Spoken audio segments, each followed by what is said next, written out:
देहरादून में एक ओर जहां गर्मी से लोगों का हाल बेहाल है, वहीं दूसरी ओर विकास के नाम पर पेड़ कटान का मामला एक बार फिर से सुर्खियों में आ गया है। क्षेत्रीय जनता के साथ साथ सामाजिक संस्थाएं भी इसके विरोध में उतर आई हैं, लिहाजा बड़े आंदोलन की तैयारियां तेज हो गई हैं। दरअसल राजधानी के दिलाराम चौक से लेकर मुख्यमंत्री आवास तक 4 लेन सड़क का कार्य होना प्रस्तावित है, जिसको लेकर सड़क के दोनों किनारे जो भी पेड़ सड़क चौड़ीकरण में आ रहे हैं उनको काटा जाना भी प्रस्तावित हो गया है। जो पेड़ काटे जाने हैं उन पर निशान लगाए जाना भी शुरू हो गए हैं।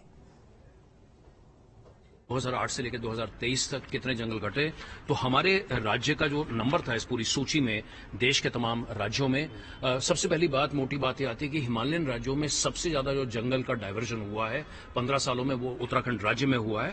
हमारे यहाँ पर इस दौरान 14,141 हेक्टेयर जो फॉरेस्ट है उसका डायवर्जन हुआ। नहीं, आप देखो ना, ये चिपको का प्रदेश, पर्यावरण के बड़े आंदोलन, सुंदरलाल बहुगुणा का प्रदेश, चंडी प्रसाद भट्ट का प्रदेश, गौरा देवी का प्रदेश, और पिछले 2008 से 2023 के बीच में सबसे ज्यादा जंगलों का विनाश इस प्रदेश में किया गया है। क्लस्टर्स बन गए, जो अर्बन क्लस्टर्स बन गए, चाहे देहरादून है, चाहे हल्द्वानी है, चाहे कोटद्वार है।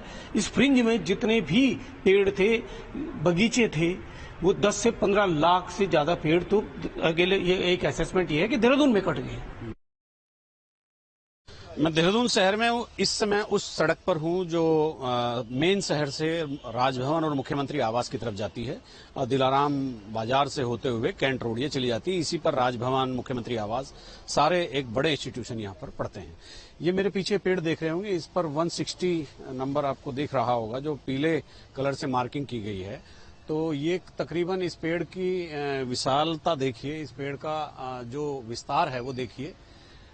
ये तकरीबन 250 साल पुराना पेड़ लोग बताते हैं, तकरीबन 250 साल पुराना। अब आप इस बात को सोच रहे होंगे कि मैंने ये नंबर जो मैंने अभी आपको दिखाया पेड़ पर, ये नंबर और ये पेड़ मैं आपको दोनों क्यों दिखा रहा हूं।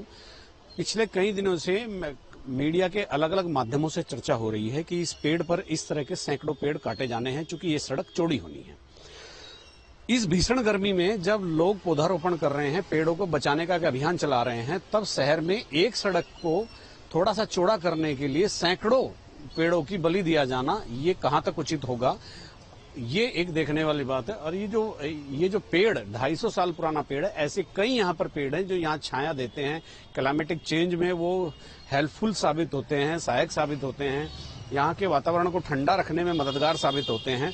तो ऐसी इस सड़क में क्या खासियत है, किस तरह की आवश्यकता है जो इस सड़क को चौड़ी करने के लिए 250 साल पुराने पीपल के पेड़ को काटा जा रहा है, जिस पीपल के पेड़ को काटने के लिए मनाही है। पीपल की पूजा होती है। पीपल हमें, मतलब आप समझिए कि हमारे जीवन में पीपल के पेड़ का बहुत ही व्यापक एक प्रभाव होता है, पूजा पाठ की दृष्टि से भी और जीवन जीने की दृष्टि से भी, क्योंकि पीपल ही एक ऐसा पेड़ है जो 24 घंटे आपको ऑक्सीजन देता है। ये तो मैं नहीं कह सकता, बाकी ये जैसे कि अगर उस तरफ लगा रखे हैं और इस तरफ लगे हुए हैं, तो ये तो ऐसा ही लग रहा है जैसे कि अभी बोला गया कि रास्ता चौड़ा होता है।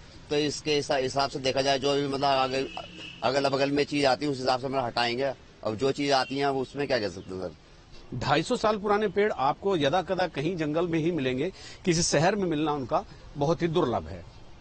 आज ही एक ग्रीन सोसाइटी नाम की एक नागरिक मंच ने प्रेस कॉन्फ्रेंस करके इनको पेड़ों के कटान का भारी विरोध किया, और उन्होंने कहा है कि अगर ऐसा होता है तो वो विरोध करेंगे। 23 तारीख को यहाँ पर जो स्थानीय नागरिक हैं उनका एक प्रोटेस्ट मार्च भी है, वो भी इसका विरोध कर रहे हैं। कहानी क्या है क्या नहीं है, लेकिन लोग डरे हुए हैं कि इन विशालकाय पेड़ों के तनों पर जो नंबरिंग की गई है, आखिर ये किस लिए की गई है। अखबारों में खबर छप रही है, विभिन्न मीडिया के माध्यमों में खबरें आ रही है कि ये सड़क चौड़ा होना है। तो अब देखना ये है कि ये जो विशालकाय पेड़ है, जो ये हमारी वन संपदा है, जो हमारी प्रकृति को संतुलित करने वाली जो संपदाएं हैं, तो इनको छोटी सी आवश्यकता के लिए इतनी बड़ी संख्या में, तकरीबन ये दोनों सड़क के दोनों तरफ 250 पेड़ हैं, तो इनको काटने की क्या आवश्यकता है। अपने सहयोगी कैमरामैन सुनील कुमार के साथ न्यूज स्टेट के लिए देहरादून से अजीत सिंह राठी।